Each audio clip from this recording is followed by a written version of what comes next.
Ahí está, chicos, perdón. Les decía que dimos una introducción muy, muy general el primer día respecto de lo que es la higiene y la seguridad laboral, ¿sí? Pero en líneas generales podemos dar dos conceptos que lo habíamos también comentado en la primera clase. A la higiene laboral se la define como una ciencia y un arte, y tiene por objeto, recordemos bien estas tres palabras, reconocer, evaluar y controlar los factores ambientales o las tensiones presentes en el ambiente laboral o en el lugar de trabajo que están asociadas a la producción de enfermedades. O sea, cuando hablamos de higiene y nos referimos a todos los riesgos que podemos prevenir cuidando lo que es la higiene laboral, lo que estamos haciendo básicamente es evitar que el trabajador desarrolle enfermedades profesionales. La otra parte de la materia es la seguridad laboral. Cuando hablamos de la seguridad laboral nos estamos refiriendo a la neutralización, a la prevención, reducción, minimización o control de todos aquellos factores que puedan provocar en el ambiente laboral que ocurra un accidente de trabajo. Entonces, el concepto de higiene, que los dije el primer día y se los repito para que les quede grabado, está asociado al desarrollo de enfermedades profesionales. Y la parte de seguridad está asociada a la producción o a evitar la producción en todo caso de accidentes de trabajo. Y van a encontrar diferentes definiciones. Hay un concepto más general, podríamos decir, de la Organización Mundial de la Salud e Internacional del Trabajo, que se refiere a esto, a la higiene y a la seguridad como salud ocupacional.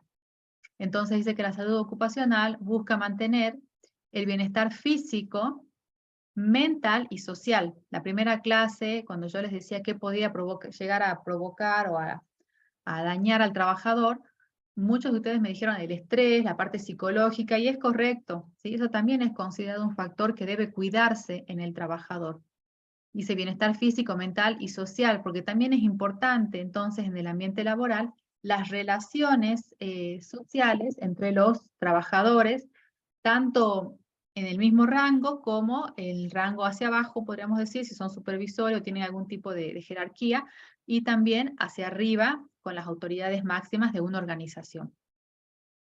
Buscamos obviamente que evitar alteraciones en la salud del trabajador. Esas alteraciones pueden estar asociadas a accidentes o a enfermedades profesionales. En función de eso, bueno, proteger a los trabajadores y a partir de allí buscamos mantener, fíjense, las capacidades fisiológicas y psicológicas, adaptar el trabajo al hombre en vez de cada hombre a su tarea. Y ese concepto es un concepto de los últimos años, podríamos decir, cuando antes se consideraba que el trabajo como tenía que ser como, a ver, el hombre adaptarse justamente al trabajo, a como dé lugar, y hoy por hoy se busca al revés, ¿sí? Adaptar el trabajo al hombre de forma tal que se desarrolle esa tarea de la manera más sana para el trabajador y que no termine o bien lesionado o bien con algún tipo de estrés laboral. Una definición un poco más resumida,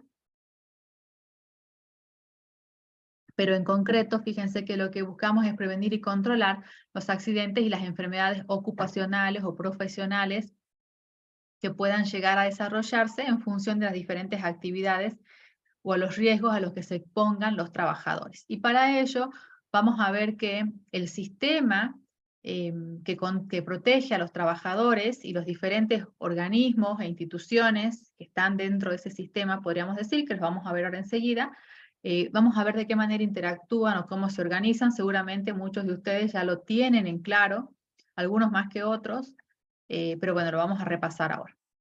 Un poco la primera parte contamos cómo fue desarrollándose este concepto de lo que es la higiene y la seguridad industrial.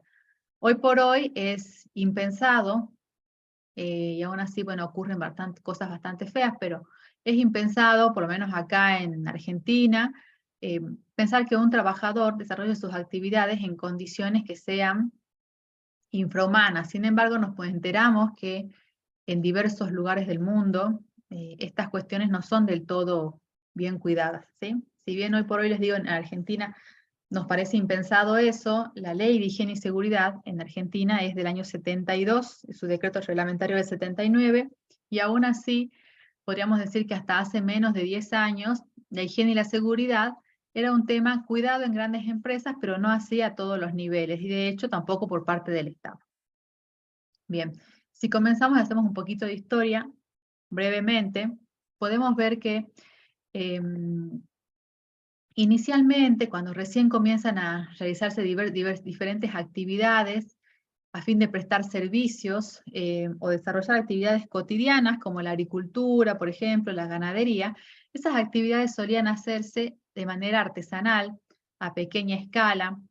Entonces podría llegar a haber trabajadores que le seleccionaban en ese tipo de actividades y todo tipo de cuidado que tenía el trabajador era más bien intuitivo, podríamos decir.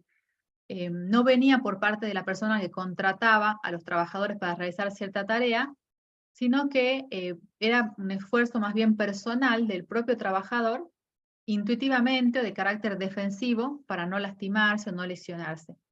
Pero no había nada que regule eso. ¿Sí? Era más bien, como les digo, nacía del trabajador.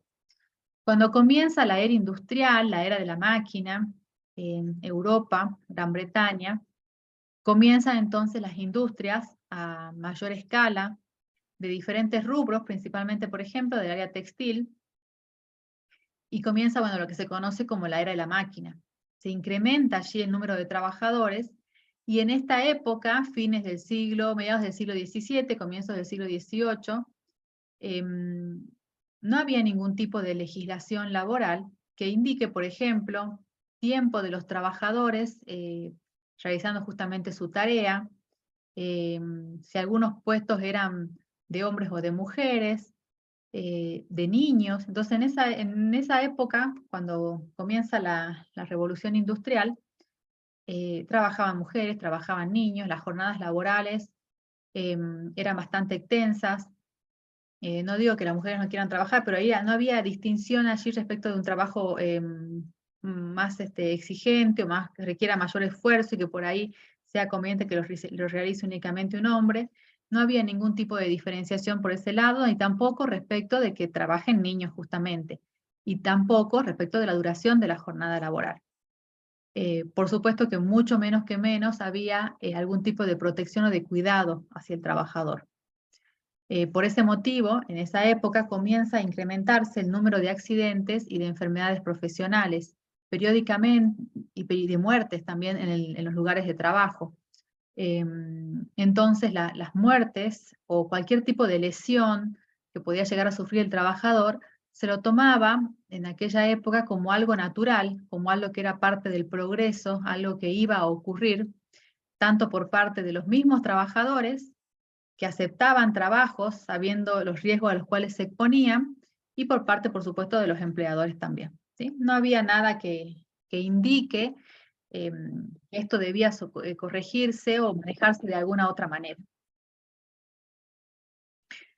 Fíjense, recién luego en el año 1833 comienza el Estado a tomar un rol un poco más importante y a realizar ciertas inspecciones y controles desde el punto de vista de la seguridad. Posteriormente, unos años después, como resultado de esas inspecciones, más o menos 20 años después, comienzan a haber algún tipo de mejora en las condiciones laborales de los trabajadores.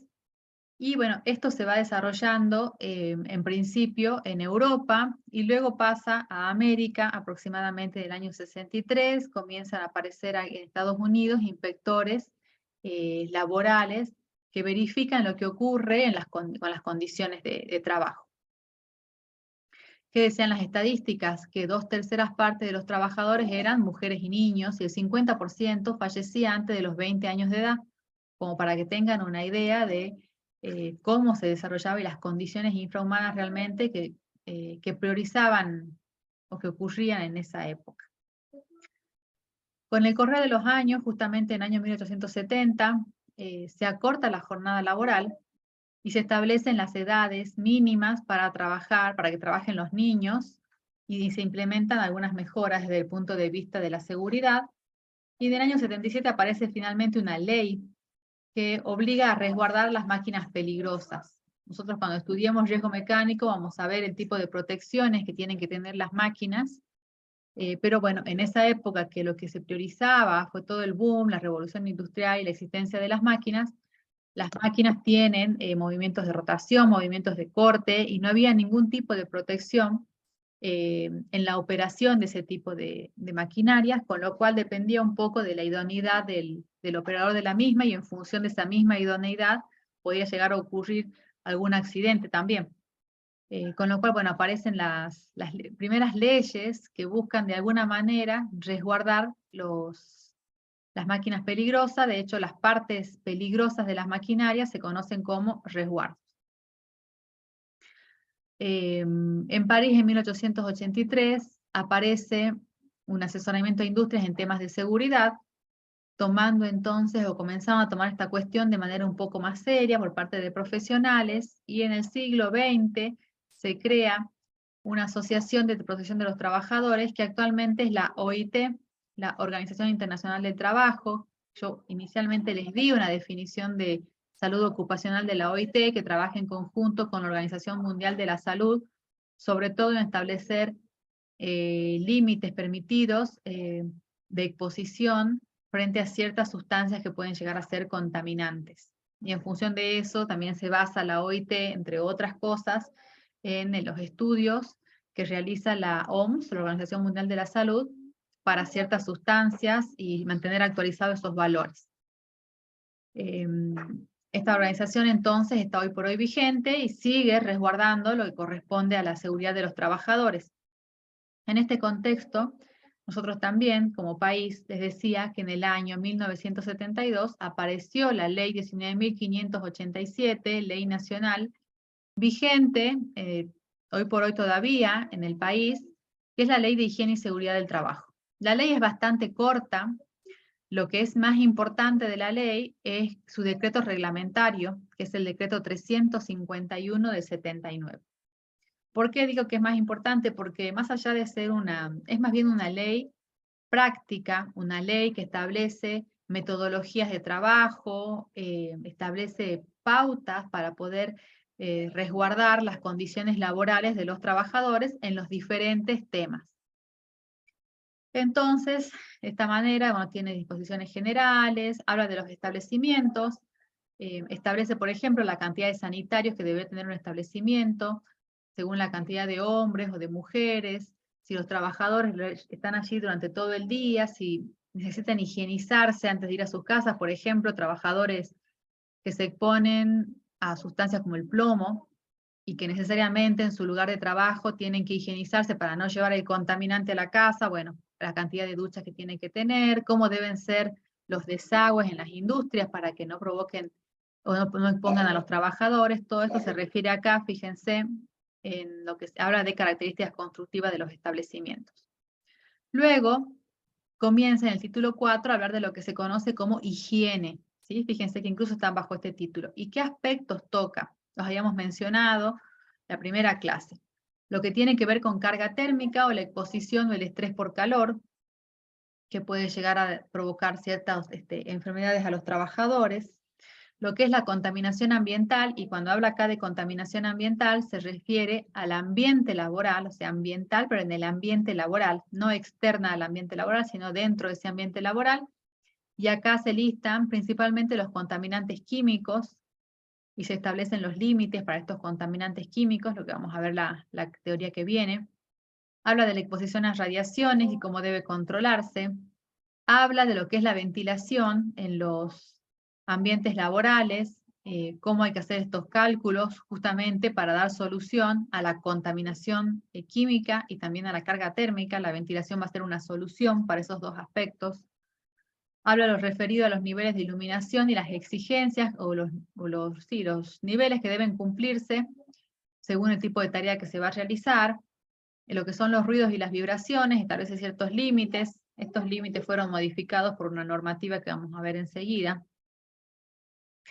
Luego, en el título 5, se refiere a lo que es los aspectos vinculados a la seguridad, y dentro de lo que es la seguridad, hablamos de lo que son las instalaciones eléctricas, los tipos de protecciones que puede haber, lo que son las máquinas herramientas y todo lo vinculado al riesgo mecánico, a la utilización de maquinaria y también a la utilización de herramientas manuales que pueden ser eléctricas o las tradicionales, a lo que son los aparatos para izar, los grúas, las grúas, los puentes grúas, y la protección contra incendios, que habíamos mencionado en la primera clase, que es un aspecto que se controla en casi en todos los puestos de trabajo.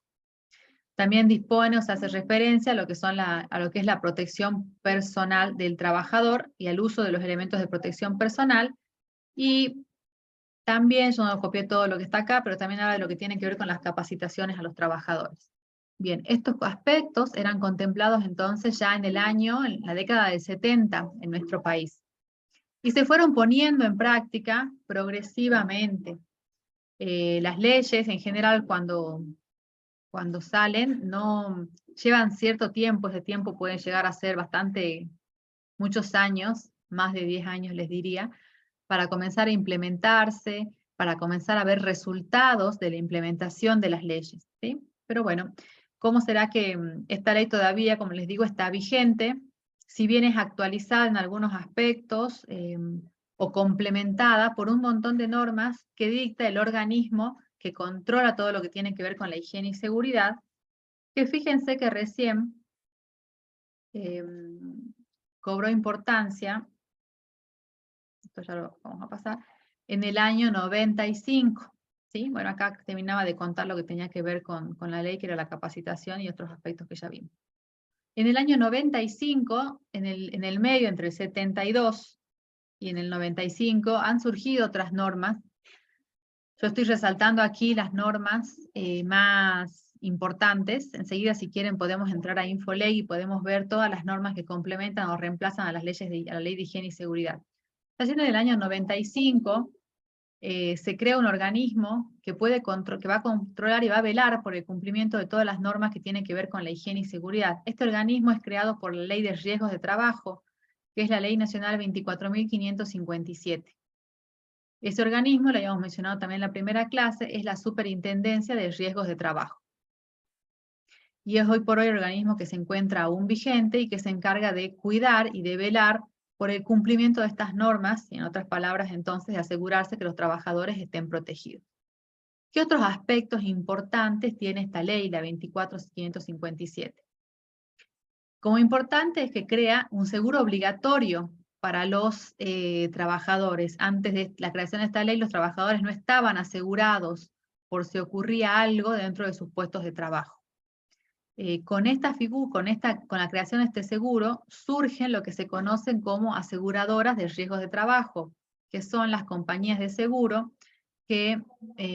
a las cuales el empleador debe abonar, y esta es una obligación legal, debe abonar una alícuota por cada uno de sus trabajadores en función de los riesgos a los cuales estos trabajadores se exponen en ese ambiente laboral. Las aseguradoras de riesgo de trabajo entonces tienen que responder ante la ocurrencia de algún accidente de trabajo o responder ante la ocurrencia o el desarrollo de una enfermedad profesional, y como tienen que responder, no van a asegurar a un empleador descuidado, a un empleador que no cuide sus condiciones laborales, por supuesto, porque van a tener que entonces estar respondiendo, porque es muy probable que en un ambiente laboral que no sea seguro, los trabajadores estén accidentándose o enfermándose. Con lo cual, las aseguradoras de riesgos de trabajo también tienen un rol de control, en ciertas palabras, respecto de los ambientes laborales. ¿Por qué? Porque a ellos les conviene que los trabajadores estén correctamente trabajando en las condiciones mejores y óptimas posibles para que no se enfermen y no se lesionen. Y digo les conviene entre comillas porque si no van a tener que pagar como todo seguro y responder ante esa situación. Por tal motivo les decía que las aseguradoras también cumplen un rol de control. Y acá dice autoseguro o aseguradoras de riesgo de trabajo. Bueno, el autoseguro lo establecía la ley para aquellas empresas que tengan un capital muy, muy importante, que en lugar de contratar a una empresa, a un tercero que los asegure, podían autoasegurarse. Bueno, y esto ya tiene una parte legal de cómo constituirlo. El tema es que los trabajadores tienen la obligación de estar protegidos por sus empleadores, quienes deben afrontar el pago de un seguro que responda ante las condiciones laborales o por el desarrollo de la actividad que realiza, ¿sí? ¿Qué más tiene de importante esta ley? En función de esto también establece obligaciones, no únicamente para el empleador y para la ART, sino también para los trabajadores. Los trabajadores dentro de su ambiente laboral deben responder y desarrollar sus actividades cumpliendo pautas de higiene y seguridad que vamos a ver enseguida. Y también, como les dije, crea la Superintendencia de Riesgos de Trabajo. Esta ley, la Ley de Riesgos de Trabajo, fue reglamentada en el año 96 por el decreto 170 del 96. Que, si quieren, podemos ver algunas de las obligaciones que les estoy comentando que tienen estas figuras que forman parte de todo el circuito de higiene y seguridad para el trabajador. Una de estas figuras son las aseguradoras de riesgo de trabajo que hemos mencionado y que, por ejemplo, tienen que hacer, tienen que denunciar ante la autoridad los incumplimientos de sus afiliados de las normas de higiene y seguridad en el trabajo. Por eso yo les decía, las ART tienen también un rol de control, porque van a verificar periódicamente el estado de las instalaciones de sus afiliados o de las empresas que aseguran, y si detectan algo que no es correcto o algo muy grave, lo tienen que denunciar ante la autoridad para que ponga el ojo en esa empresa. También tienen obligaciones de que, por ejemplo, tienen que asesorar a sus afiliados respecto de la mejor forma de implementar algunos aspectos vinculados a la higiene y la seguridad. Tienen también las obligaciones de capacitar a los trabajadores de una empresa en los diferentes riesgos a los que se encuentran expuestos. Y bueno, van a promover el cumplimiento de un plan de mejora que tenga la empresa, todo vinculado a lo que es la higiene y la seguridad. Entre otras obligaciones, he citado aquí las más importantes. Luego vienen los empleadores, que por supuesto que tienen obligaciones. La primera de ellas es de mantener asegurados a sus trabajadores mediante una ART o bien autoasegurados. Tienen que recibir información respecto de las alícuotas. Las alícuotas es lo que le pagan a la ART, y en función de esas alícuotas, qué prestaciones o qué servicios le brinda la ART. Porque no únicamente la ART va a responder en el caso de que el trabajador se accidente, sino que puede ofrecer diferentes montos, podríamos decir, de seguro, y a partir de allí ofrecer otros servicios adicionales. Hay una base mínima, podríamos decir, de obligaciones que debe cubrir la alícuota más baja de la ART, y a partir de allí podríamos decir que los demás son extras, que ya no son obligaciones legales, pero que podrían llegar a beneficiar al empleador. Tienen que informar a sus trabajadores con qué ART están asegurados. Entonces, ustedes pueden ver, quizás que cuando ingresen a alguna oficina, en la facultad, en algunos sectores estaban pegados, un cartel que dice, si tiene un accidente de trabajo, unos afiches grandes que dice ART tantos, 0800, y les dan un número para el cual comunicarse con la ART ante cualquier duda o ante cualquier necesidad.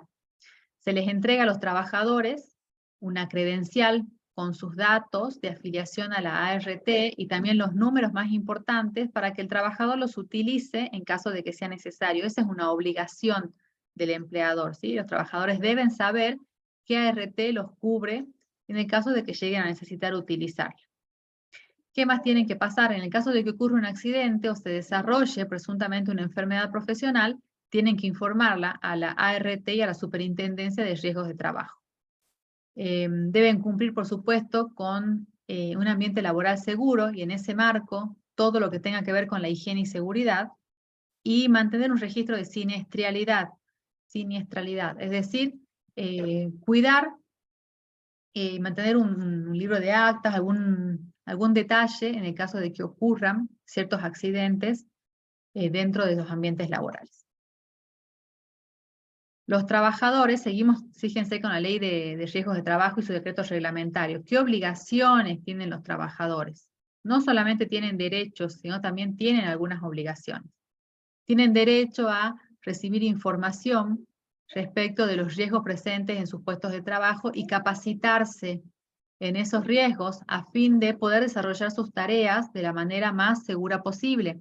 Entonces, los trabajadores tienen que tener un programa anual de capacitación que lo puede brindar la ART y lo bien lo puede brindar un tercero especialista en higiene y seguridad, que vamos a ver en qué condiciones lo brinda enseguida, donde se les va a indicar, bueno, en este puesto de trabajo tenemos riesgo químico porque maneja este tipo de sustancias, estos solventes, la forma de trabajar es esta, los riesgos a los que se expone esto. Estas capacitaciones tienen por objeto informarle al trabajador los riesgos a los que se expone y también concientizarlos. Porque como les decía yo en la primera clase, en muchos casos, al ser el tema de la higiene y seguridad, yo diría que se está poniendo ahora cada vez, en algunas empresas es tema de hace muchos años que está implementado, pero no es así en todos lados. Entonces, en muchas empresas puede haber trabajadores de muchos años que no están acostumbrados a este tipo de cuidados y que lamentablemente han pasado muchos años sin ser cuidados, sin recibir elementos de protección personal, quizás que lesionándose o desarrollando las tareas de la manera que mejor pudieron. Y a veces este tipo de trabajadores son como resistentes a la implementación de algo adicional. ¿Por qué? Porque quizás que no son conscientes de los riesgos o porque todo ese tiempo se manejaron de cierta manera y es difícil luego cambiar ese hábito. Entonces, estas capacitaciones son un derecho y una obligación a la vez para los trabajadores. Tienen derecho a informarse, pero también tienen la obligación de informarse. Para en función de eso actuar a fin de no lesionarse ni de enfermarse. Por supuesto que tienen que cumplir con todo tipo de norma que tenga que ver con la higiene y la seguridad, o sea, pautas, comportamientos, procedimientos de higiene y seguridad, todo eso deben ser cumplidos por los trabajadores. Si detectan algo que no funcione bien en el establecimiento, algo que no esté en condiciones, deben informarlo a su empleador porque es una posible fuente de un accidente de trabajo o una fuente de algún contaminante que pueda llegar a enfermar a algún trabajador. En función de los riesgos a los que se exponen, las ART tienen las obligaciones de hacer anualmente exámenes médicos a los trabajadores que se exponen a ciertos riesgos específicos. Enseguida vamos a ver cómo se detecta esto. Y los trabajadores tienen la obligación de someterse a esos exámenes. Y ustedes capaz que dicen, ¿por qué la obligación? Bueno, sí, porque en muchos casos he visto en empresas que los trabajadores, como les decía, ya hace tanto tiempo que trabajan en ciertas condiciones y nunca nadie los cuidó, que venga ahora a pedirles que se analicen y no les interesa, no quieren ir. Es también esto, no solamente generar conciencia en los empleadores, sino también en los trabajadores respecto de los riesgos a los que se pueden exponer. Y tienen que denunciarle a su empleador los accidentes que puedan llegar a tener y también si están teniendo síntomas de algunas enfermedades profesionales. Para poder detectarse estos síntomas es importante la capacitación. Estas son derechos y obligaciones de los trabajadores, entre otros, y están previstos en este decreto reglamentario de la Ley de Riesgos de Trabajo. Como les digo, yo estoy mencionando el marco legal muy generalmente, muy en líneas generales, pero hay muchas otras normas. Enseguida voy a ver si puedo entrar a Infolec, lo que les quería mostrar la clase pasada, que se los había comentado, ahora les comparto, como para que veamos enseguida, sigo con las normas, pero quiero que vean esto. Están viendo una pestaña de lo que es Infolec. Fíjense que es un buscador de leyes. Yo quiero mostrarle cómo les presenta la información. Por ejemplo, dice, lo pongo ley. Ley 19.587. Acá al costado me dice año, pero yo no necesito poner el año para las leyes, ¿sí? Para las leyes tienen un número correlativo desde la primera ley que salió hasta que sigan saliendo. Entonces no necesito poner el año para las leyes. Para los decretos, resoluciones, otro tipo de normas cuya numeración comienza en el año, cada año, ahí sí tengo que poner el año correspondiente. Decretos, resoluciones. Bueno, fíjense que vamos por el número de ley 27.000 y algo en Argentina. Acá creo que están las últimas, 27.000 más o menos, 600. Y si buscamos, bueno, me sale la ley 19.587, que es la que les mencioné. Y fíjense lo que me sale. Acá yo puedo entrar al texto de la norma. ¿sí? Me dice esta norma es modifica o complementa a dos normas. ¿Qué otras normas me salen? La Autoridad Nacional del Trabajo y infracciones. Y me dice esta norma es complementada o modificada por 70 normas. Y yo diría que el 70 se está quedando corto. Y me menciona acá decretos, resoluciones de la Superintendencia de Riesgos de Trabajo, ¿sí? Fíjense la cantidad de normativa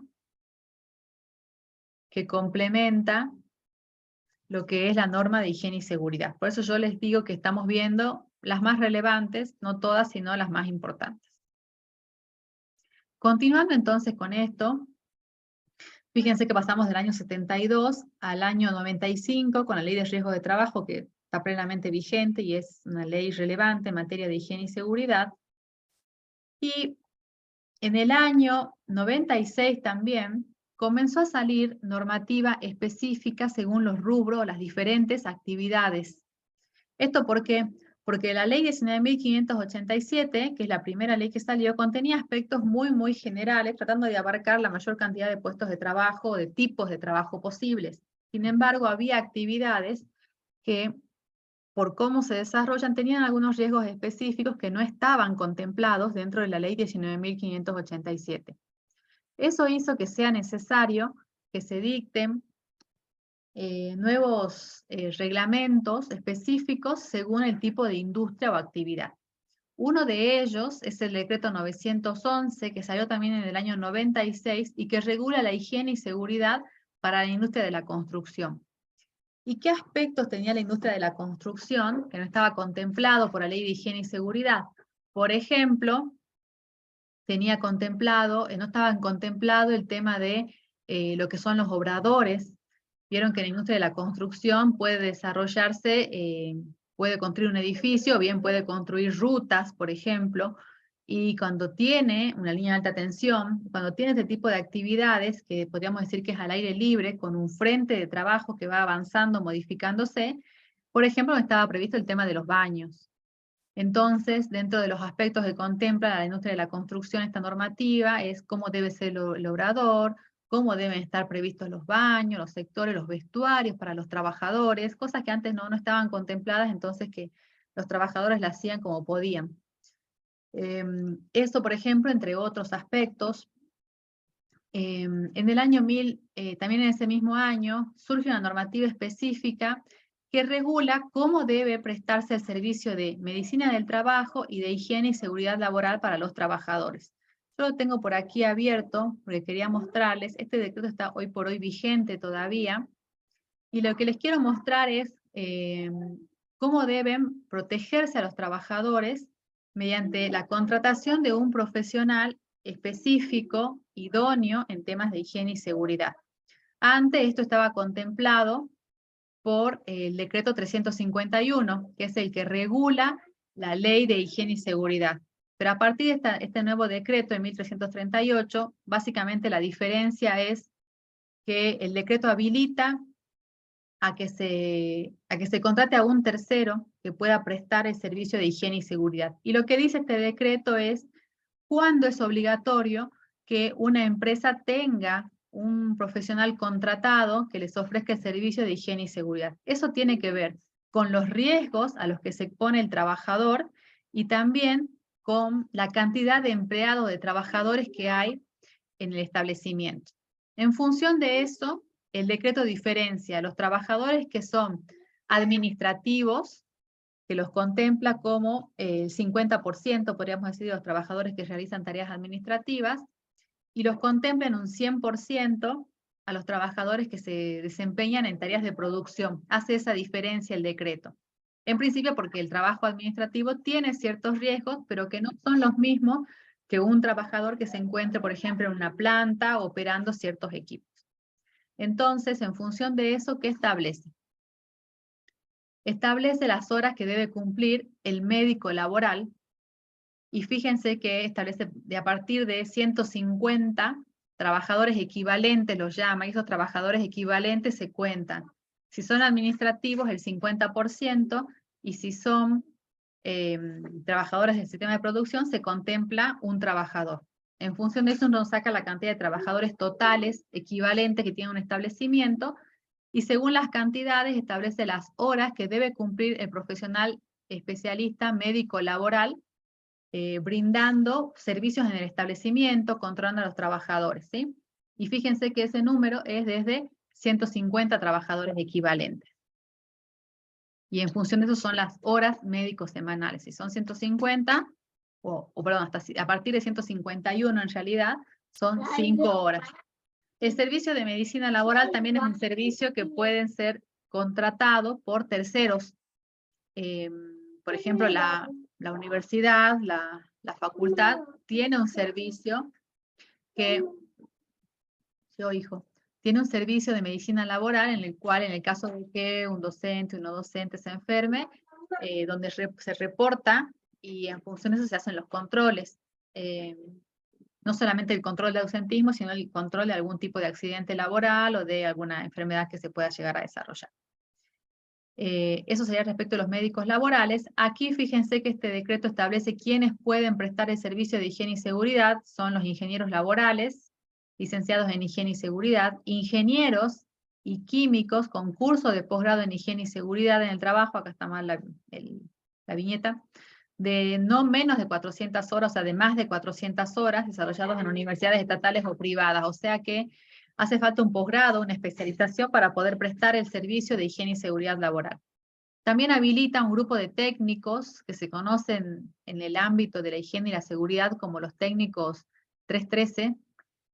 Son técnicos idóneos que hasta reconocidos por el Ministerio de Trabajo, y que eran quienes, hasta el momento que comenzó a surgir todo el tema de la higiene y seguridad y no estaban estas especializaciones en higiene y seguridad, eran las personas que podían llegar a prestar el servicio. Cuando salió la normativa se los reconoció y se puso un límite. Hoy por hoy los técnicos en higiene y seguridad no pueden ser responsables de higiene y seguridad en un establecimiento. Y acá, bueno, lo abre a cualquier profesional que sea habilitado por la autoridad competente. Respecto entonces del servicio de higiene y seguridad específico, porque fíjense que por un lado hablamos del servicio de medicina laboral, ahora hablando del servicio de higiene y seguridad, la ley diferencia las horas que debe prestar un profesional de higiene y seguridad en función de la cantidad de trabajadores equivalentes y en función de los riesgos a los cuales se exponen. Entonces aquí habla de hace capítulos 5, 6, se refiere a los capítulos de la ley de higiene y seguridad. Fíjense que en función, si tenemos de 1 a 15 trabajadores equivalentes, y estos son los riesgos, hay un trabajo básico y administrativo, no es necesario tener ningún tipo de profesional, y si no, aquí me va indicando, a medida que se van incrementando los riesgos, la cantidad de horas semanales que debe prestar el profesional de higiene y seguridad en el establecimiento para poder responder y asegurar las condiciones de higiene y seguridad, ¿sí? En función de eso, entonces se controla. Sería lo que debe exigir un empleador en función de sus riesgos cuando contrata a un profesional de higiene y seguridad, y también en función de esto, el organismo de control, la superintendencia o la ART va a exigir a un establecimiento que tenga o no un profesional de higiene y seguridad, teniendo en cuenta la cantidad de trabajadores, ¿sí? Esto es lo que establece el decreto que quería detallárselo, que es el 1338. Profe, buen día. ¿Sí? Quería consultarle cómo se calculaba la cantidad de trabajadores equivalentes. Los, Eso no me quedó claro. los administrativos se cuentan un 50%. Es decir, que si vos tenés 4 personas que realicen tareas administrativas, serían, como trabajadores equivalentes, serían 2. Y los trabajadores que están en producción, que serían los que se ponen a los riesgos más importantes, la normativa lo llama de producción, esos se cuentan en un 100%. O sea que si vos tenés 4 administrativos y 10 en producción, en total tenés 12 trabajadores equivalentes. Los de producción se cuentan como 10 y los 4 administrativos se cuentan al 50%. En producción entrarían, por ejemplo, los ingenieros y los operarios. Todos. Sí, los que se exponen a los riesgos más importantes, podríamos decir, o más, que no son únicamente los administrativos. Bien, gracias. Sí, de nada. Bueno, y como les digo, acá menciona en producción, pero uno tiene que adaptarlo al tipo de establecimiento. Por ejemplo, si tenemos un service de una concesionaria de auto, los mecánicos y los que están todo en la parte del servicio técnico serían trabajadores de producción, porque son los que se ponen a los riesgos mayores. Y el personal de ventas y el personal que hace tareas administrativas serían contados al 50%, por ejemplo. ¿Sí? Entonces no pensemos que esto se refiere únicamente a un proceso productivo en sí, sino que hay que volcarlo y ajustarlo al rubro que sea. ¿Sí? Eso entonces se refiere a esta normativa y esto está plenamente vigente hoy. Con esto se controla efectivamente cómo se cumple el tema de los trabajadores y el tema del cumplimiento de las horas de los profesionales. En el año 97, siguiendo con las normas específicas de higiene y seguridad, aparece un reglamento para la actividad agraria. También porque esta actividad tenía algunos riesgos que no estaban contemplados en la ley 19.587. ¿Cuáles eran estos riesgos? Por ejemplo, el manejo de agroquímicos, entre otros. La utilización de cierto tipo de elementos o de herramientas específicas, por ejemplo, elementos de transmisión, motosierras, algunos contaminantes de origen animal, que la normativa más bien por ahí hacía foco en los contaminantes químicos y no en algunos contaminantes de origen animal o vegetal que también podían llegar a desarrollar algún tipo de enfermedades, se había detectado en los trabajadores, y el manejo de ciertos materiales o elementos que no estaban contemplados en la norma. Entonces aparece la norma específica. Estoy yendo cronológicamente y, como le digo, resaltando los aspectos más importantes. En el año 2003 aparece una resolución que es muy importante desde el punto de vista de la higiene y seguridad. Fíjense que no es decreto, hasta ahora viene mencionando decreto. Resolución SRT de la Superintendencia de Riesgos de Trabajo número 295 del año 2003. ¿Por qué es tan importante esta resolución? Esta resolución toca muchos temas de lo que es la higiene laboral, higiene sobre todo, y actualiza muchos procedimientos, muchas metodologías de cálculo. Por ejemplo, actualiza la forma de calcularse el estrés por calor, introduce lo que es el estrés por frío, que no estaba contemplado antes en la ley 19.587, actualiza los valores de las concentraciones máximas permisibles de varios contaminantes, actualiza el nivel de ruido. Yo esto se los voy a recordar cuando veamos ruido, pero la ley 19.587 establecía como límite de ruido los 90 decibeles, y esta normativa baja ese límite a 85 decibeles, que es el límite que se aplica hoy en día de exposición en la jornada laboral. Cuando vayamos a ver ruido lo vamos a recordar a esto. Entonces, muy importante en función de un montón de aspectos. Pero dentro de todo esto lo que es importante, uno de los aspectos más importantes es, bueno, amor, introduce el concepto de lo que es la ergonomía. La ergonomía y el levantamiento manual de carga, que no estaba contemplado en la ley 19.587, entonces que hasta ese momento los trabajadores, y algunos de estos aspectos lo vemos todavía, levantaban cargas de cualquier peso, en cualquier posición, y tenían que hacer esos traslados de carga. Esta resolución introduce límites para esas cargas y formas de controlar esos límites en función de desde dónde se realiza la carga y hasta dónde se realiza, y cómo es la posición del levantamiento, y en función de eso establece una serie de tablas que nosotros las vamos a utilizar cuando veamos la parte de ergonomía, pero que fíjense que establece límites básicamente de estas cargas y la cantidad de veces al día que se puede realizar la tarea también, cosas y aspectos que no estaban regulados hasta ese momento. Entonces, a partir de esto comenzaron, por ejemplo, a ver envases que salían en tamaños más chicos, teniendo en cuenta esto, y bueno, y comienzan a aplicarse procedimientos de carga, de levantamientos de carga, y a tenerse en cuenta que ciertas cargas que antes eran levantadas por una sola persona tenían que por lo menos ser levantadas entre 2 personas. Lo cual no quita que hoy por hoy sigamos viendo algunas cargas. Por ejemplo, cuando vemos un camión frigorífico que están descargando las medias reses en una carnicería, vemos que seguramente ese trabajador está levantando cargas bastante más altas que las que ustedes van a ver en este cuadro, por ejemplo.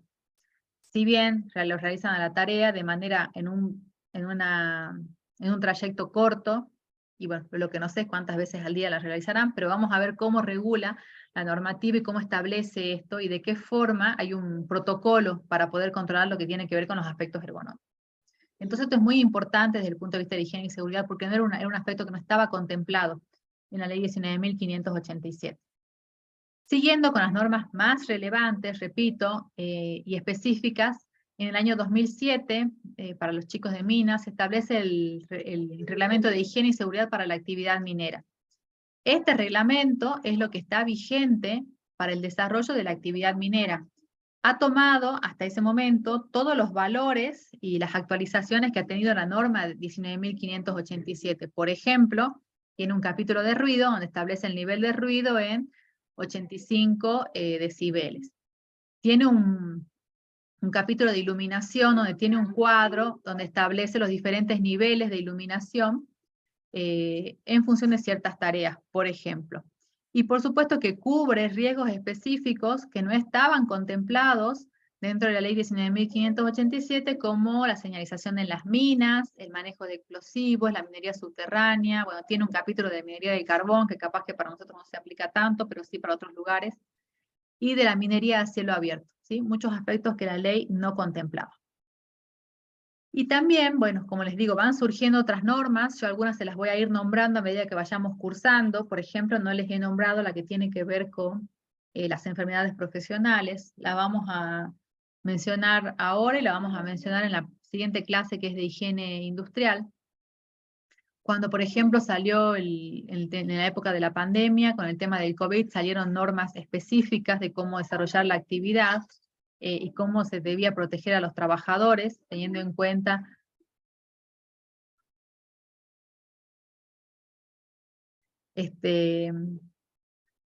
bueno, ese tipo de aspectos. Entonces, la normativa argentina establece lo que es el trabajador y obligaciones y derechos, las obligaciones y los derechos de los trabajadores y sus obligaciones y derechos, la aseguradora de riesgo de trabajo, cuáles son sus obligaciones y sus exigencias más que nada, y lo que tiene que hacer la Superintendencia de Riesgo de Trabajo, que es el organismo de control. Estas son las 4 figuras, podríamos decir, que regulan todo lo que tiene que ver con la higiene y la seguridad laboral. Y paso entonces a hablar ahora de lo que son los accidentes de trabajo y las enfermedades profesionales. ¿Alguna pregunta hasta aquí?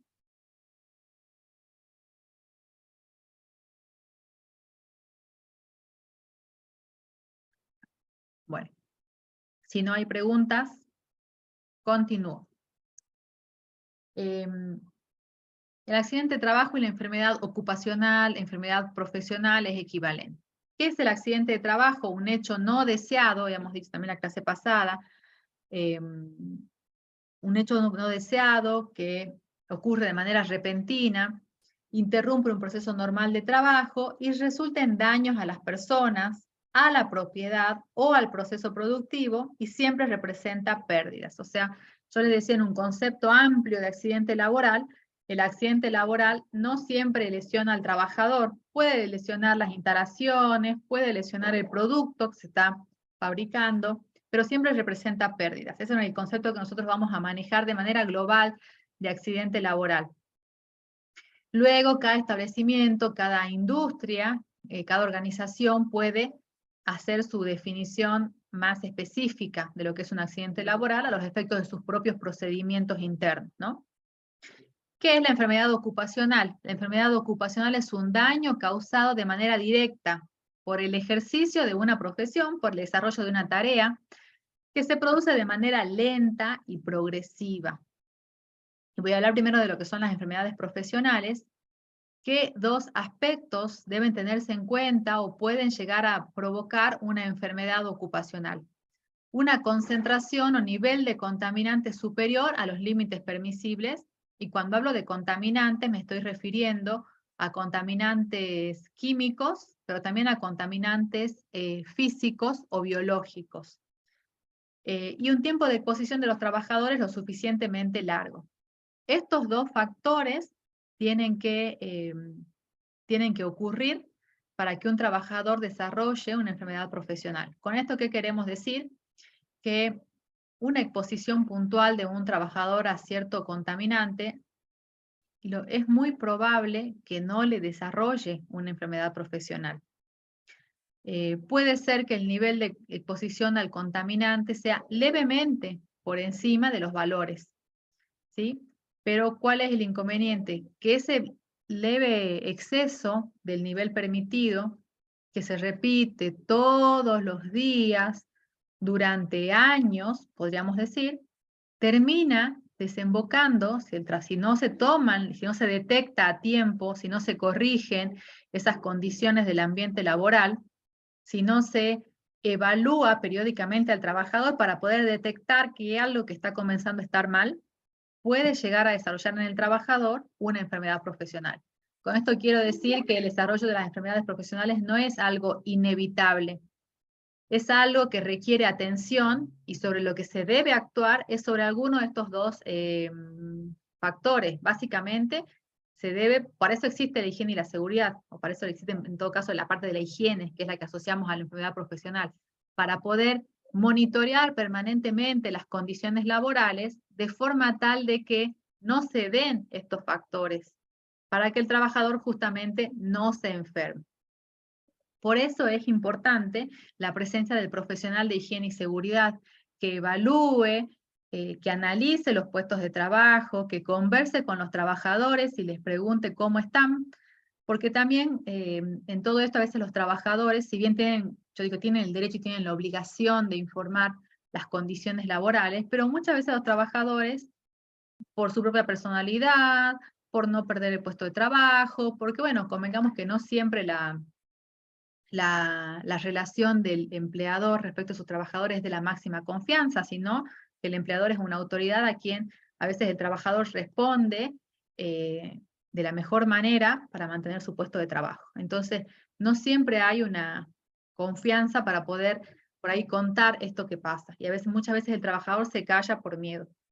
Entonces es importante la presencia de del profesional monitoreando todos estos aspectos de lo que es la higiene laboral para poder cuidar al trabajador y evitar el desarrollo. ¿Y qué podría llegar a desarrollarse? Bueno, si entramos al decreto, hay un decreto que es el 658, también salió en el año 96, se ve que en el año 96 salieron muchas normas de higiene y seguridad, que reconoce, tiene un listado de agentes de riesgo, podríamos decir, y reconoce a la enfermedad profesional asociada a esa, enseguida vamos a ver los cuadros, a esos agentes de riesgo, y también los puestos de trabajo en los cuales los trabajadores pueden exponerse a esos agentes de riesgo. Entonces, la normativa se evalúa eso, se tienen en cuenta esos factores, esos agentes de riesgo, y en función de eso se debe cuidar, algo más les quería decir, se me fue, las cuestiones laborales. Pero fíjense, por ejemplo, ya me acordé.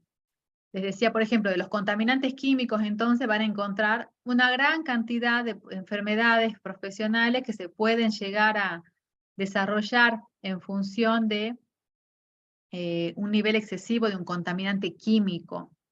Pero también van a encontrar varias enfermedades asociadas a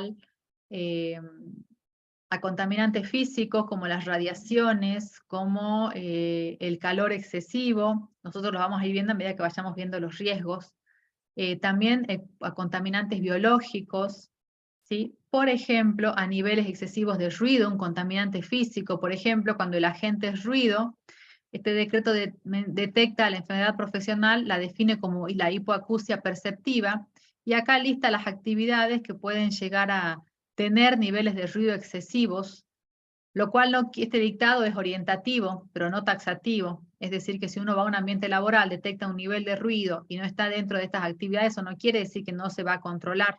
No, esto es orientativo nada más. Entonces, por ejemplo, habla del uso de explosivos, la molienda de piedras y minerales, la corta de árboles o el corte de árboles con sierras mecánicas. Menciona los trabajos que pueden llegar a tener niveles de ruido elevado, como para poner un foco sí o sí, pero todo profesional de higiene y seguridad sabe que hay ciertos factores que debe evaluar permanentemente y que son bastante evidentes en un ambiente laboral cuando hay niveles de ruido elevado. Uno tiene que hacer una medición para asegurarse de eso. Entonces, por ejemplo, esta normativa hace referencia al ruido y a la enfermedad asociada. Fíjense, el agente es la sobrecarga en el uso de la voz, ¿qué puede llegar a provocar? Una disfonía que se intensifica durante la jornada de trabajo. Son esas personas que comienzan a hablar a la mañana y después de un rato, a media mañana ya empiezan a perder la voz o se da mucho en la docencia. Fíjense que uno de los puestos de riesgo son los profesores o los maestros, los actores, los telefonistas, gente que está mucho tiempo hablando. De hecho, conozco varios docentes de la facultad de más edad que tienen este problema. Comienzan a hablar y comienzan a dar la clase, se les empieza a perder la voz, capaz que ustedes ubican ya alguno, y es una enfermedad profesional, ¿sí? El agente la sobrecarga en el uso de la voz. Entonces, también dimensionemos lo que está reconociéndose como enfermedad profesional. Fíjense que no es necesariamente algo incapacitante en todos los casos. Algunas tienen más consecuencias y otras menos. Por ejemplo, uno puede decir, bueno, sí, yo voy perdiendo la voz, pero al rato me repongo y puedo seguir hablando. Bueno, sí, pero es una consecuencia de la actividad profesional, ¿sí? Entonces, hay algunas que son más severas que otras. Por ejemplo, la hipoacusia, cuando veamos ruido vamos a ver que termina provocándole consecuencias al trabajador a nivel social, a nivel familiar, porque este trabajador comienza a aislarse de su círculo por el tema del ruido. ¿Qué más, por ejemplo, qué otro tipo de agente, entre otros, ¿no? Este decreto lista una gran cantidad de agentes, yo les puse algunos de ejemplo. La exposición a aceites o grasas de origen mineral o sintético. ¿Qué provoca? Dermatitis irritativa, dermatitis papilopustulosas, granulomas. Bueno, fíjense que son básicamente dermatitis, enrojecimientos de la piel, hinchazones de la piel, ¿sí? Ardor, y bueno, y otros términos acá médicos, que hay algunos son algunos ya van a nivel pulmonar, como acá lo que me dicen granuloma pulmonar con insuficiencia respiratoria, fíjense. Entonces esto por ahí uno puede decir, sí, me puse esta cosa y siempre que uso esto me pica un poco la mano, por ejemplo. Pero después se me pasa, bueno, está asociado y tiene que ver con el ambiente laboral y también es reconocido, fíjense, como una enfermedad. ¿Qué agentes pueden ser? Manipulación y uso de agentes mencionados en las operaciones siguientes. Utilización de aceites minerales, o sea, el mecánico, por ejemplo. Trefilado, laminado, forja, estampado de piezas metálicas, lubricadas como los productos citados, ¿sí? El chapa y pintura, el mecánico, el que hace mantenimiento en una fábrica. Entonces, fíjense que son enfermedades profesionales y acá estamos diciendo exposición a concentraciones por encima de los límites permisibles. Pero cuando uno manipula, por ejemplo, un aceite, no va a medir allí un límite permisible, pero fíjense que la manipulación de este agente termina teniendo consecuencias a nivel de la piel, por ejemplo, y también a nivel respiratorio. Entonces, podrá hacer alguna medición en el ambiente laboral de concentración de algún vapor, por ejemplo, pero también tiene que considerar el proveer al personal el uso de ciertos guantes específicos que sean aptos para la manipulación de aceites o grasas. Entonces, no únicamente hablo de una concentración, sino también de la manipulación, por ejemplo, como en este caso. Esto para que vean el tipo de enfermedades, de lo que puede llegar a ser una enfermedad profesional, ¿sí? ¿Qué otros ejemplos tenemos? Bueno, el calor, que lo vamos a estudiar a fondo, ¿qué provoca? Pérdidas de electrolito en ambientes con temperaturas superiores a 28, se manifiesta por calambres musculares, sudoración profusa, oliguria y menos de 5 gramos por litro de cloruros urinarios. O sea, el trabajador que se expone a esta carga térmica y cuando pasan ya varias horas, siempre empiezo a tener calambre cuando estoy operando en esta parte de la planta, entonces voy, descanso un ratito y se me pasa, bueno, no debe ser eso considerado como una situación normal, a eso voy, ¿sí? Y bueno, y aparte el agente de calor tiene otras consecuencias más graves todavía. ¿Qué más? Otro agente, vibraciones transmitidas a las extremidades superiores por maquinarias y herramientas. Por ejemplo, el operador del martillo neumático de una empresa constructora. Si ustedes ven, bueno, están arreglando una calle y lo ven al operador del martillo neumático. Bueno, esa exposición a esas vibraciones que uno dice, bueno, ¿cómo las mide? Y bueno, aunque el martillo neumático sea nuevo, las vibraciones tienen cierto nivel. Y bueno, ¿qué cuidados tengo que tener con este trabajador? Entonces no mido la concentración, como dijimos recién, pero identifico el agente de riesgo y la consecuencia que puede tener para ese trabajador ese agente de riesgo, que está considerado dentro de los ergonómicos. Y una bastante, no bastante común, cada vez en principio es menos común, antes era bastante común en la minería, y ustedes si vieron la película habrán escuchado que cuando la de los mineros, les estoy diciendo, ¿no? La de los 33, habrán escuchado que en una parte el supervisor le dice a otra persona, la mayoría son trabajadores de tal edad y muchos de ellos con silicosis, y así la enfermedad de los mineros. Dice así, bueno, ¿qué es la silicosis? Es un engrosamiento del tejido de la parte alveolar por el depósito de ciertas sustancias, básicamente de partículas de sílice, y quienes pueden de sílice específicamente libre se desarrolla en los trabajadores mineros y en otro tipo de actividades. Se conoce como enfermedades neumoconiógenas y las vamos a mirar un poco la clase que viene, cuando veamos los agentes químicos específicamente. Entonces, aquí como ejemplo, ¿sí?, de enfermedades profesionales, algunos agentes de riesgos reconocidos por este decreto. ¿Cómo hace o cómo se hace para poder proteger al trabajador de esto? ¿Qué función o cómo actúa la ART? ¿Cómo actúa el empleador? ¿Cómo actúa el profesional de higiene y seguridad o el médico laboral? Bueno, ¿qué se hace anualmente, por ejemplo, para detectar los agentes de riesgo? Se llena un formulario anualmente, yo acá me voy a poner en modo presentación y ya les comparto porque tengo un hipervínculo.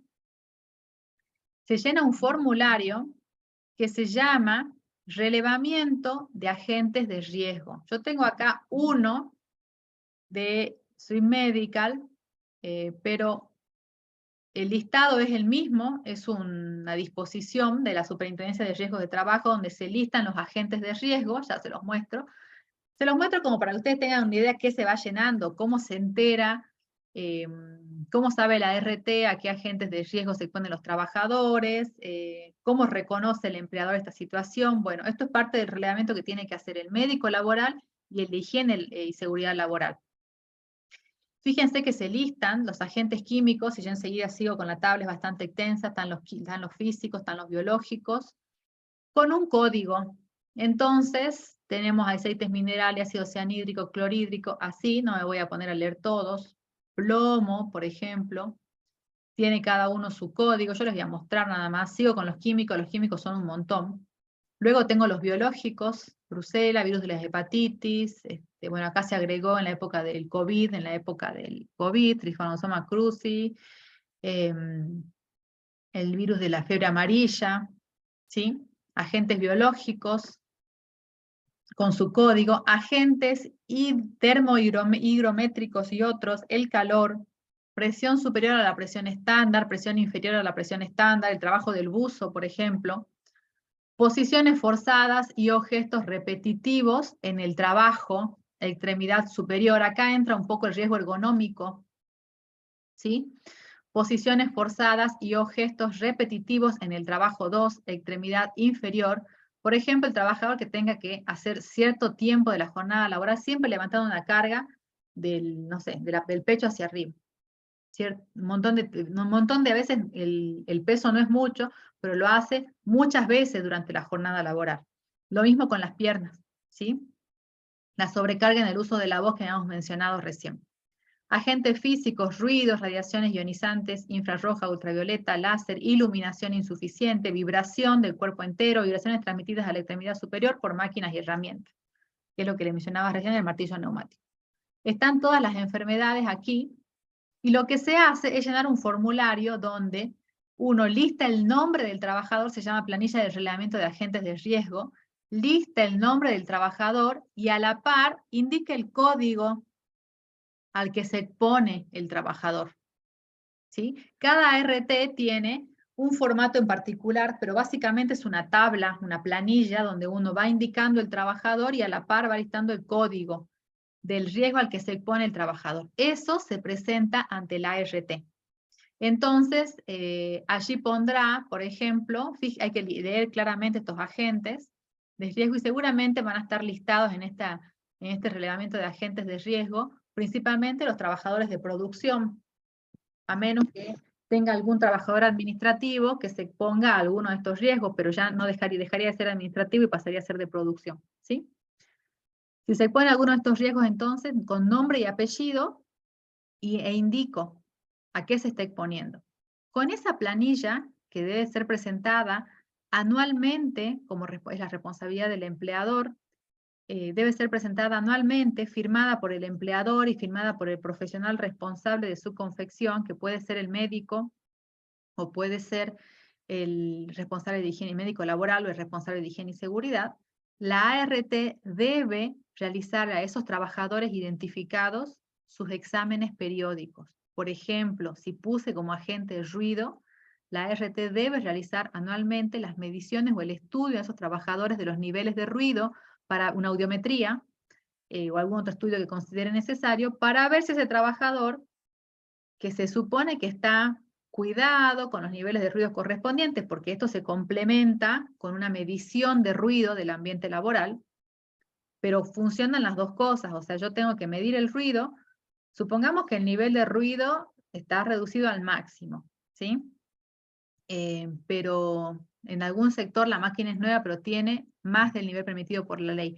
Allí el trabajador debe sí o sí usar protección auditiva y no la usa. Entonces tengo que detectar estas situaciones con ese doble control que les digo. Por un lado, el análisis respecto del trabajador y por otro lado, el estudio de ruido que debe realizar el profesional de higiene y seguridad, que también, si está el ruido como agente de riesgo, es obligación que lo haga anualmente, ¿sí? Entonces, eso les quería mostrar de esta planilla, que entonces es la forma de controlar respecto de las enfermedades. Ahora vamos con el accidente de trabajo. Dice, los accidentes de trabajo no ocurren porque sí, y ya les comparto.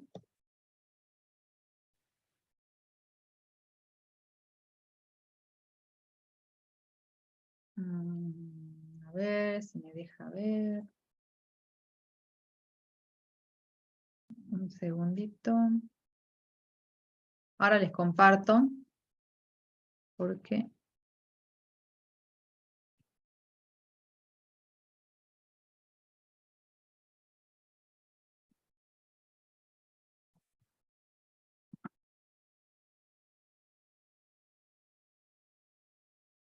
puesto de trabajo administrativo, ¿no?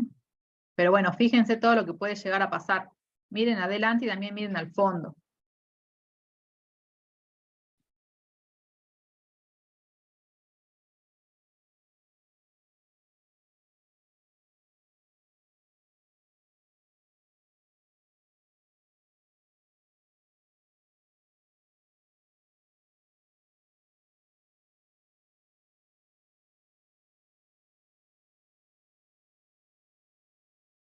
Bien, este es uno. Ya les comparto el siguiente.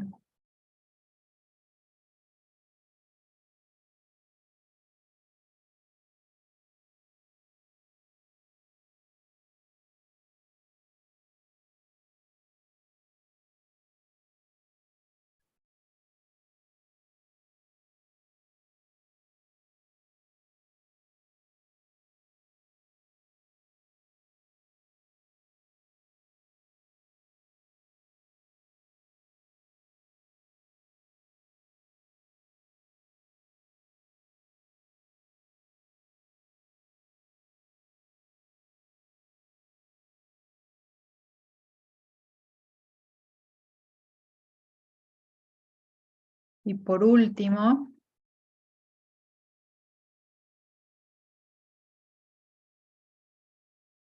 ahí están viendo, ¿no?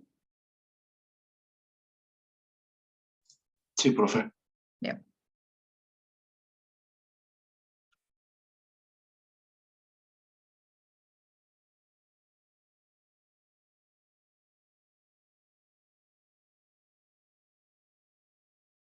Bueno, esta era parte de una campaña, sobre todo los dos primeros, son partes de una campaña de trabajo estacionario.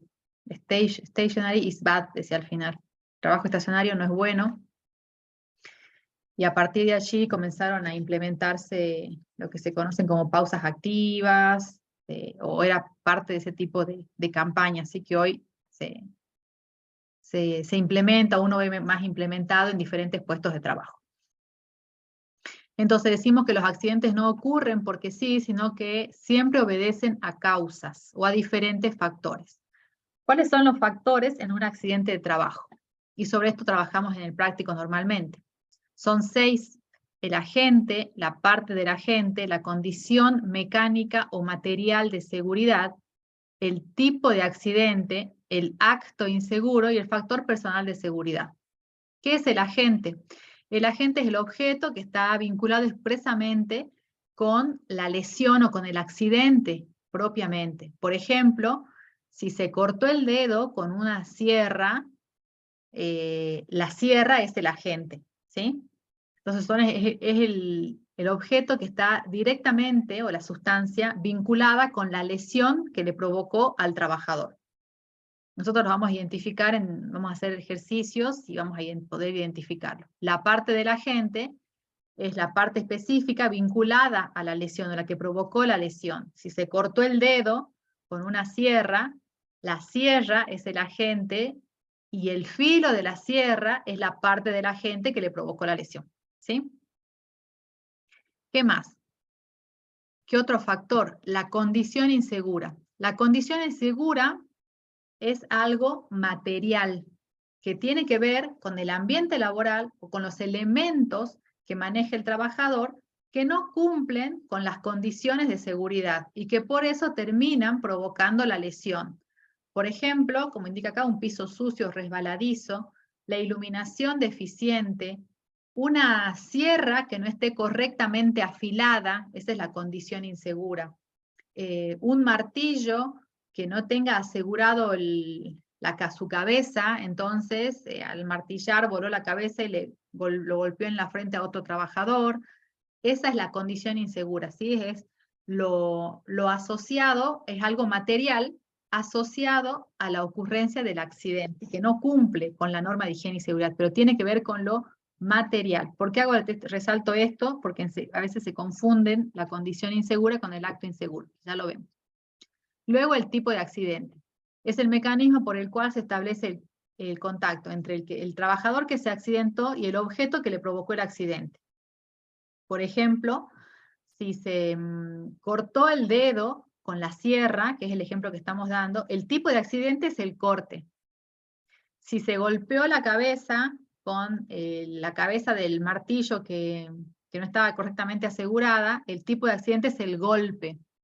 Si se cayó y se fracturó el pie, el tipo de accidente es la fractura, ¿sí? Ahora, el acto inseguro tiene que ver con el trabajador. Es la violación de un procedimiento normalmente reglamentado y aceptado como seguro. O sea que el acto inseguro tiene que ver con el trabajador. Y la condición insegura con el elemento material de trabajo. Bien, esa es la diferencia. Cuando hacemos este tipo de ejercicio, en el parcial se confunden. Tengan en claro esa diferencia. Entonces, por ejemplo, es realizar una operación sin autorización. Hay algunas tareas que son riesgosas. La primera clase ustedes mencionaron procedimientos de trabajo, lo cual es correcto. Entonces hay algunas tareas que se realizan mediante procedimientos, y esos procedimientos tienen diferentes niveles de autorización, según lo riesgoso que pueda llegar a ser una tarea. Cuando uno no cumple, por ejemplo, esos procedimientos, puede ser que ocurra un accidente y podríamos considerarlo como un acto inseguro. Trabajar en forma rápida o lenta, o sea, no cumplir un ritmo normal de trabajo, en algunos tipos de actividades puede considerarse como un acto inseguro si eso termina desembocando en un accidente de trabajo. Entonces damos 5, y por último es el factor humano, que es la característica propia del trabajador, que puede ser mental o física, puede ser un impedimento físico también del trabajador, ¿sí? Que haga que ese trabajador, por algún motivo, tenga predisposición al accidente. Decimos, puede ser la característica mental porque porque puede ser que ese trabajador sea un trabajador despreocupado, que está todo el tiempo, siempre está la atención en el puesto de trabajo, o haciendo bromas, pero no haciendo correctamente su tarea, porque puede hacer bromas mientras haga correctamente su tarea. Es rebelde, no le gusta cumplir con órdenes, no presta atención a lo que está haciendo. Eso sería parte de la característica mental. O característica física, y acá volvemos al concepto que dijimos, que se coloca un trabajador para que realice una tarea y físicamente, por su contextura física, por sus aptitudes y habilidades físicas, no puede realizarla. Y vamos a ver enseguida ejemplos, ¿sí? Esto sería el factor humano. Entonces, puede ser la falta de atención del trabajador, la limitación física del trabajador, eso puede ser el factor humano, tiene que ver con ese aspecto. El acto inseguro es la acción propiamente, entonces si utilizar una herramienta sin filo, sabiendo que no tenía filo por no ir a buscar la que estaba en condiciones correctas, y es así, el acto inseguro entonces es la acción. El factor humano es la característica propia del trabajador. Y dentro de estas características, ahí dijimos factores humanos y factores físicos, que pueden estar asociados también, fíjense, con actos inseguros, y terminan desembocando en un accidente de trabajo. Por ejemplo, jugar, un exceso de confianza, cansancio, estar sometidos a drogas o alcohol e ir así a trabajar, ¿qué ocurre? Trabajar rápido, no estar suficientemente capacitados, o sea, tener una capacitación inadecuada, no disfrutar o no le gusta hacer una tarea que lo mandan, actitud negativa y termina desembocando en un accidente, frustración, bueno, un exceso de confianza. Entonces decimos, ¿por qué una persona comete un acto inseguro o una práctica insegura? Porque no sabe, porque no puede o porque no quiere. ¿Y por qué no sabe? No sabe porque no es su trabajo y sin embargo lo desarrolla. ¿Por qué? Porque quiere ayudar, porque es gauchito, entonces es bien predispuesto, va y ayuda, pero termina lesionándose porque no era la tarea que hacía normalmente. Porque un compañero le pide que le dé una mano y él va para ayudar a su compañero y se lesiona. Porque su superior lo manda y él no quiere desobedecer a su superior y termina lesionándose, puede ocurrir también. O por curiosidad, porque quiere ver cómo se maneja esta máquina y se lesiona. O bien porque sea su puesto de trabajo, pero haya tenido una capacitación insuficiente, entonces no se sienta seguro para realizar la tarea y se termina lesionando. ¿Por qué no puede? Porque los elementos que le dan no son los adecuados, por incapacidad de alguno de sus miembros, porque lo hacen trabajar en un espacio muy estrecho y es una persona de contextura gruesa, grande, entonces está incómodo, limitado en ese puesto de trabajo, porque no ve bien, porque le dan una tarea que requiera gran manejo de las manos y tiene por ahí manos grandes o no es muy hábil con sus manos, entonces no lo puede hacer.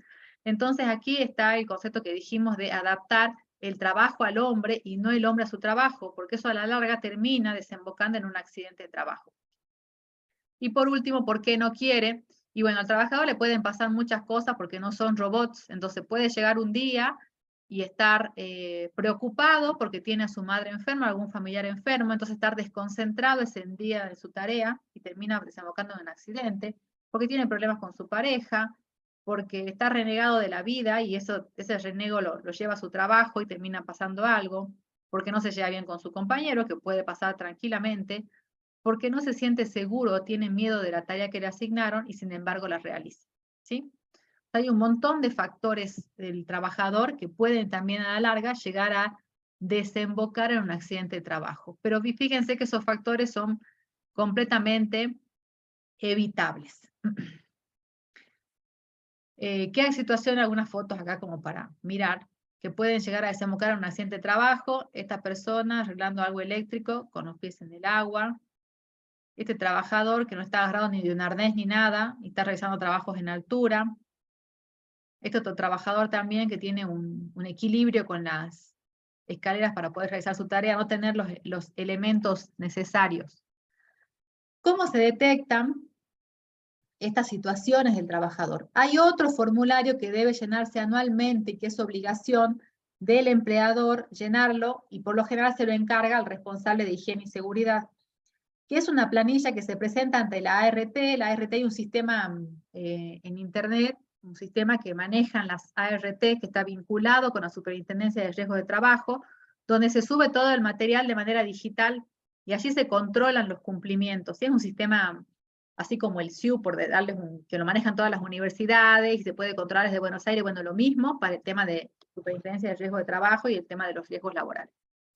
Entonces, este otro formulario también se presenta anualmente y se llama Formulario de Relevamiento General de Agentes de Riesgos Laborales, Relevamiento General de Riesgos Laborales. No me deja abrir. Y déjenme que lo busque, porque lo tengo acá. Y quiero mostrarles lo que hace este formulario, básicamente, es recorrer toda la ley de higiene y seguridad, y la recorre, y uno va indicando si cumple, si no cumple, si aplica o si no aplica. A ver si lo estado de agente. Deme un segundito, que yo tenía acá todos mis... Acá.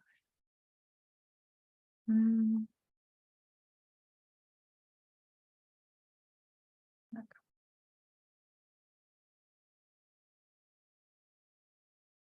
Les muestro un formulario en blanco de una ART, ya les comparto. Fíjense lo que hace este formulario, que, como les digo, un formato más o menos parecido, lo puede tener cualquier otra RT, pero se llenan los datos.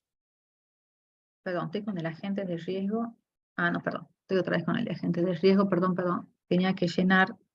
Bueno, que les mostré hace rato, que yo les mostré el listado, pero lo que les quiero mostrar es el Reglamento General de Riesgos Laborales.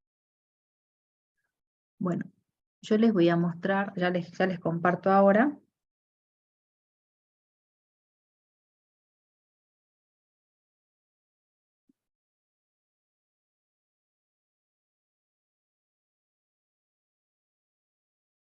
Fíjense que dice decreto 351. Les paso rápidamente de qué empresa es.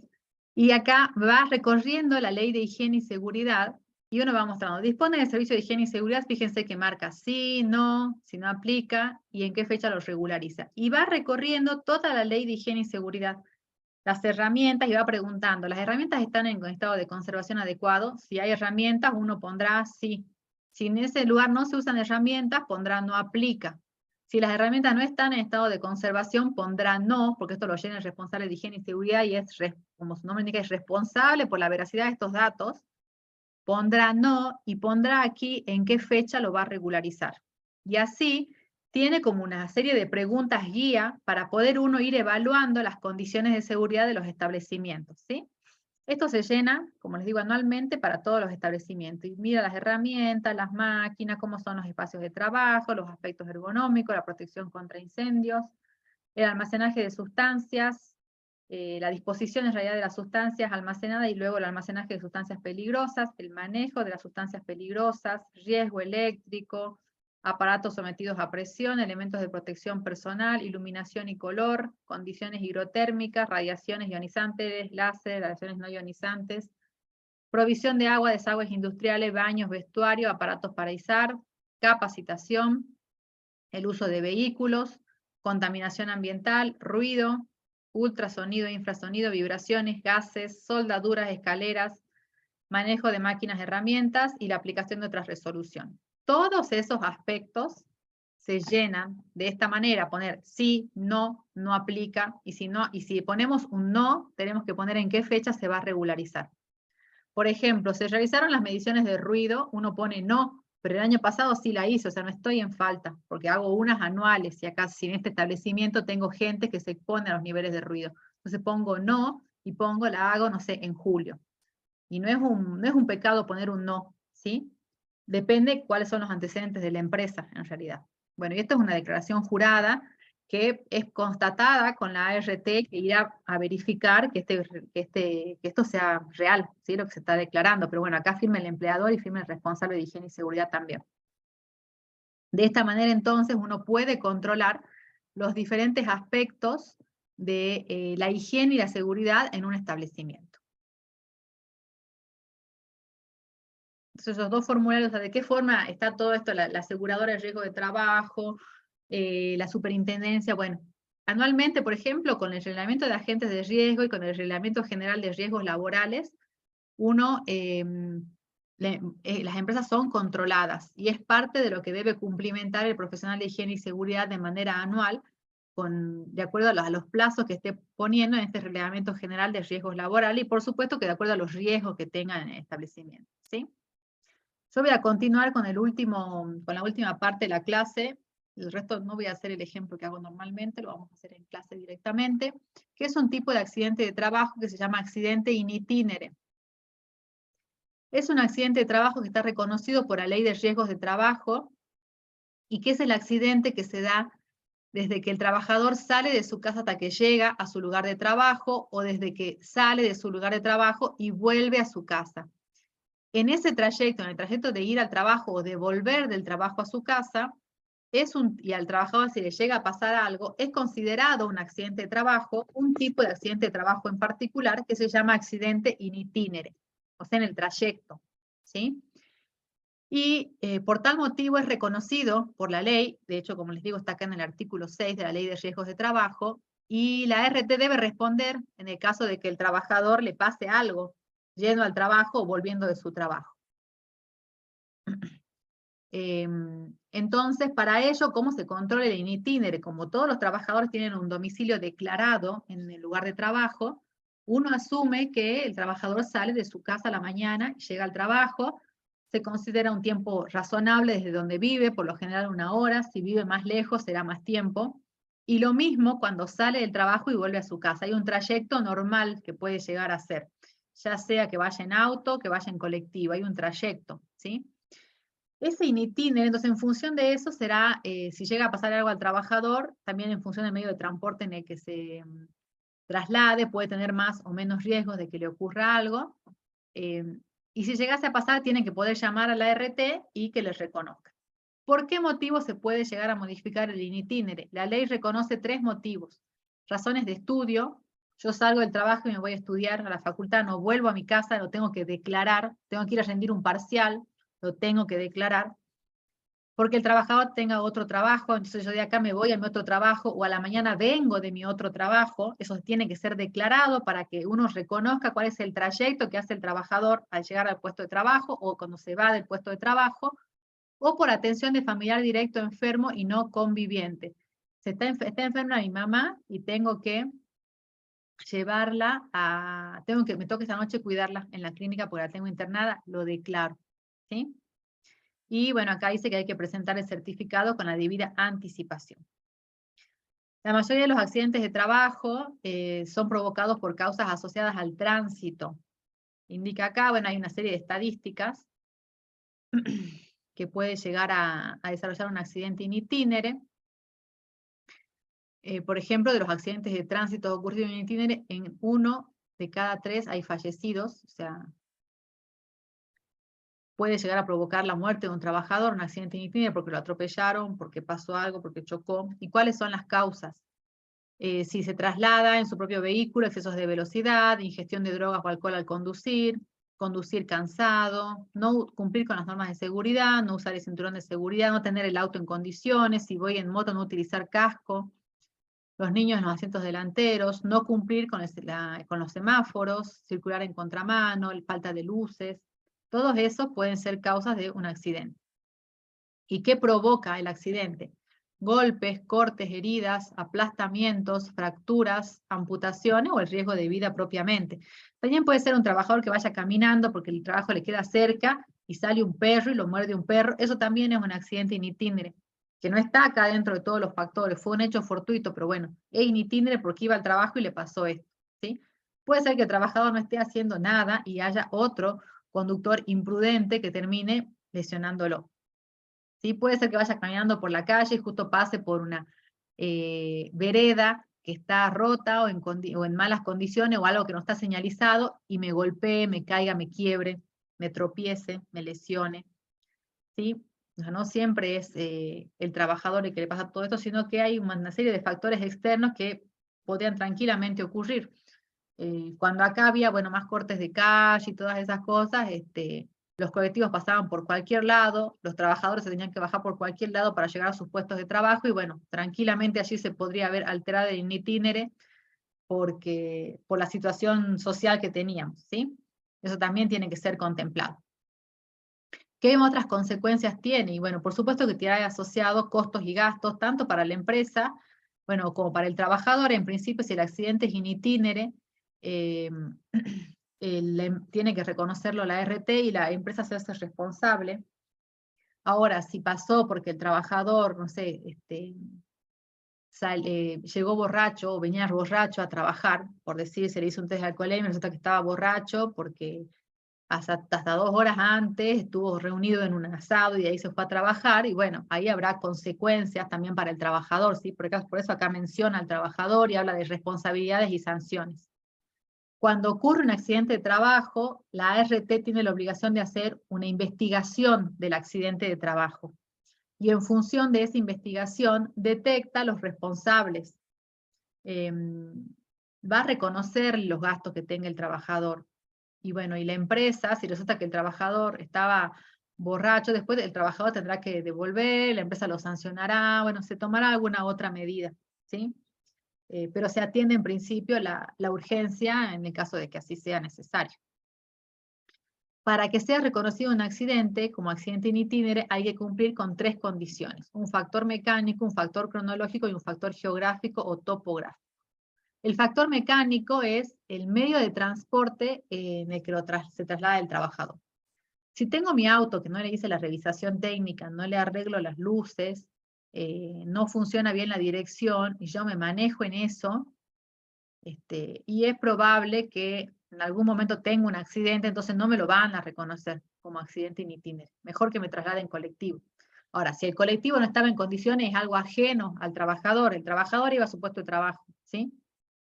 Entonces, si el colectivo chocó cuando el trabajador iba en el colectivo y se lesionó, eso es ajeno al trabajador. Pero si es el auto del trabajador, y la moto no tiene luces o el auto no tiene luces, bueno, ahí sí se va a analizar el medio de transporte en el que iba para ver si es considerado o no el accidente in itinere, pero eso se analiza después, ¿no? Repito, o sea, se atiende al trabajador y luego se resuelve respecto de esa situación lo que lleve a la investigación del accidente de trabajo. Ese sería el factor mecánico que se debe cumplir, ¿sí? El trabajador, si viene en moto, tiene que ir en casco, tiene que tener la moto en condiciones, todos esos factores. El factor cronológico, y tiene que ver con el tiempo que les decía, desde que sale el trabajador hasta que llega a su puesto de trabajo, tiene que ser un tiempo razonable, y desde que sale de su puesto de trabajo hasta que llega a su casa. Si yo salí de mi puesto de trabajo a las 6 de la tarde y me accidento a las 12, aunque esté en el camino a mi casa, porque una cuadra antes de mi casa me quedé en un bar que hay con mis amigos, y resulta que salí, me tropecé y me caí, bueno, no es un accidente in itinere, porque no cumplo con el factor cronológico del tiempo desde que salgo del trabajo, desde que salgo de mi casa para llegar al trabajo. Eso es lógico, ¿sí? Entonces ahí no puedo llamar a la ART y denunciar y pretender que la ART me cubra, porque no lo va a cubrir por el tema del factor cronológico, cuando evidentemente no era que salía del trabajo. Y un factor geográfico o topográfico que tiene que ver con el lugar, y para eso uno declara el domicilio y se asume que el trabajador sale desde su domicilio y llega al trabajo, y viceversa cuando sale del trabajo y llega a su domicilio. Si yo vivo en San Pedrito y resulta que me pasa algo en Huayco, y es muy probable que no cumpla con el factor geográfico o topográfico, ¿sí? Entonces no va a ser reconocido como un accidente in itinere. Bueno, esto también, tenerlo en cuenta, digamos, los trabajadores, son los aspectos que contempla la ley. Y hasta allí llegamos con la clase. Y les quería mostrar este cartel, lo tengo acá, que fíjense, bueno, dentro de las señalizaciones de higiene y seguridad de las normas que deben cumplirse, este cartel es muy jujeño. Estaba en una empresa de los trabajadores que trabajaban con plomo, coqueando, entonces se puso la prohibición de coquear, porque los trabajadores tenían las manos sucias, se llevaban a la boca para la coca, por ejemplo, y bueno, esto también es parte de las normas que deben cumplir los trabajadores, ¿sí? O sea, que se debe analizar cada puesto de trabajo, a lo que voy, y en función de eso establecer las normas que deben cumplir los trabajadores para eso. Bien, chicos, eso sería todo por hoy. ¿Alguna pregunta? Chicos, tengo una mala noticia para darles, creo. ¿Grabé o no grabé? No me acuerdo si grabé. Ah, no, sí grabé. Estoy grabando. ¿Alguna pregunta, chicos?